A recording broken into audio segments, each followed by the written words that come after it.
Un groupe parisien, un groupe français sur Radio Campus Montpellier. Vous êtes toujours sur le 102.2 dans la matinale. Clément, on va parler tout de suite avec toi des suppressions de postes dans l'éducation nationale, plus particulièrement dans notre département, l'Hérault. Alors d'abord, les chiffres nationaux, il y aura 16 000 suppressions de postes dans l'enseignement en France pour la rentrée 2011, suite au non-remplacement d'un fonctionnaire sur deux à son départ en retraite, conformément à la promesse de campagne de Nicolas Sarkozy de 2007. Il s'agissait d'une mesure phare de la campagne et quelle que soit l'opinion de chacun sur la question, cela avait été annoncé clairement avec pour but de réduire les déficits publics. Dans l'Hérault, pour la rentrée 2011, il est prévu 56 fermetures de classes en école primaire pour seulement 22 ouvertures.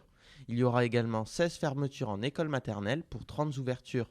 Les chiffres peuvent ne pas paraître très importants, mais il faut les associer à la hausse des inscrits dans les écoles. Il y aura en effet 700 élèves supplémentaires à la rentrée prochaine. Au niveau du second degré, maintenant dans les collèges, il y aura 34 suppressions de postes et 58 en moins dans les lycées, alors qu'il y aura par exemple dans le même temps 479 lycéens de plus. Face à ces suppressions massives, les syndicats et les parents d'élèves manifestent leur colère. Depuis 2007, on vit au rythme des suppressions massives, peste Bernard Dufour, secrétaire académique du SNES, le syndicat majoritaire du second degré. Selon lui, ces suppressions de postes vont encore plus bourrer les classes et pour le syndicat, ce phénomène devrait aussi toucher les zones difficiles.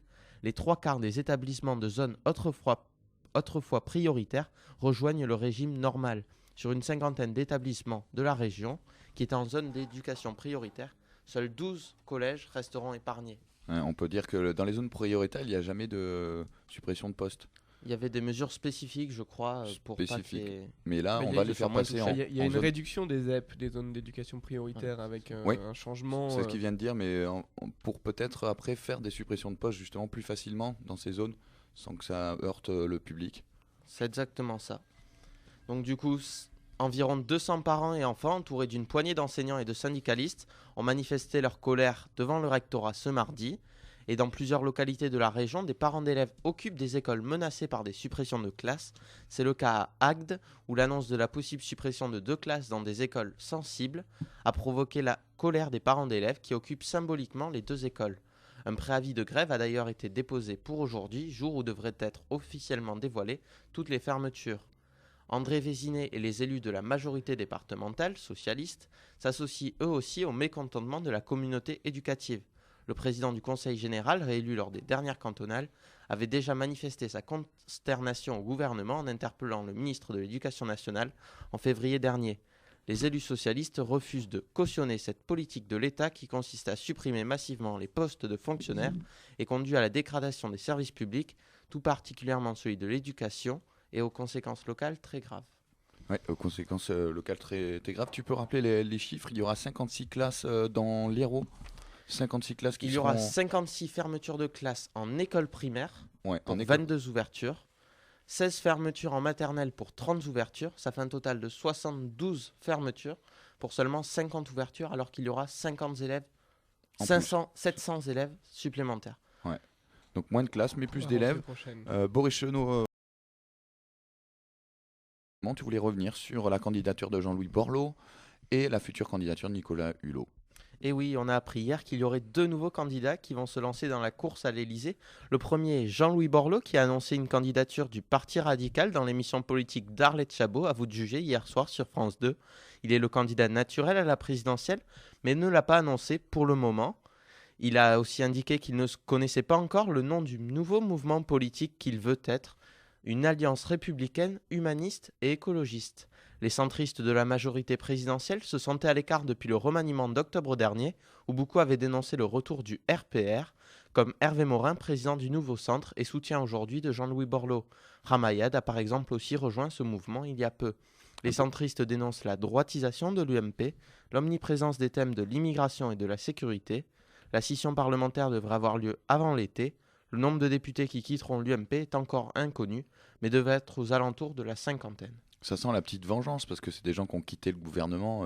Jean-Louis Borloo n'a pas eu aussi le poste de Premier ministre qu'il aurait peut-être souhaité. Ramayad est sorti du gouvernement, Hervé Morin aussi.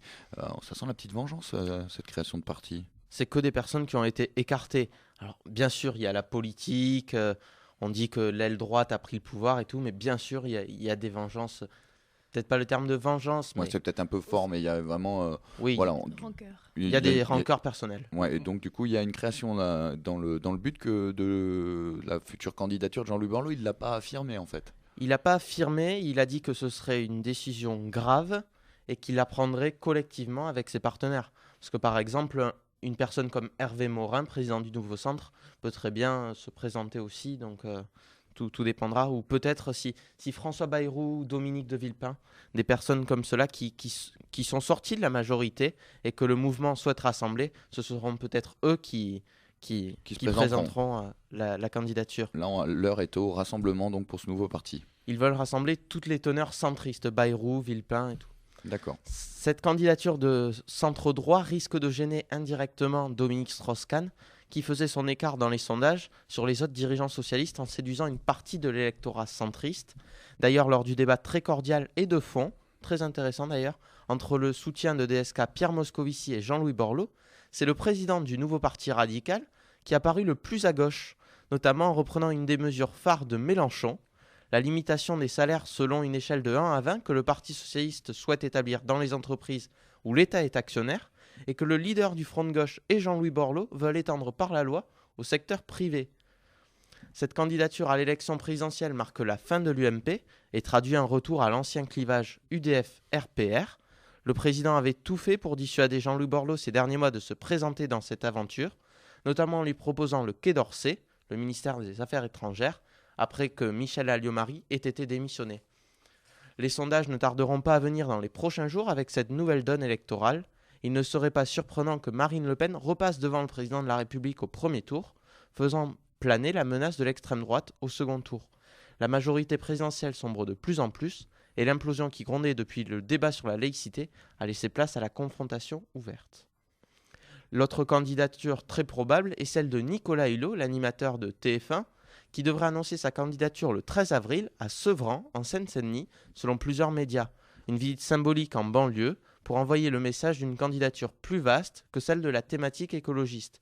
Mais le parti Europe Écologie Les Verts n'est franchement pas favorable à cette candidature, qui est jugée apolitique. Les tensions sont grandes entre ceux qui soutiennent Eva Joly et ceux qui sont favorables à Nicolas Hulot, sans compter ceux qui ne souhaitent pas une candidature écologiste à la présidentielle pour garantir la présence de la gauche au second tour, comme les figures phares du mouvement écologiste, Daniel Cohn-Bendit et José Bové. L'entourage de Hulot laisse même planer la menace d'une candidature hors parti, alors que les Verts souhaitaient restreindre la primaire aux seuls adhérents.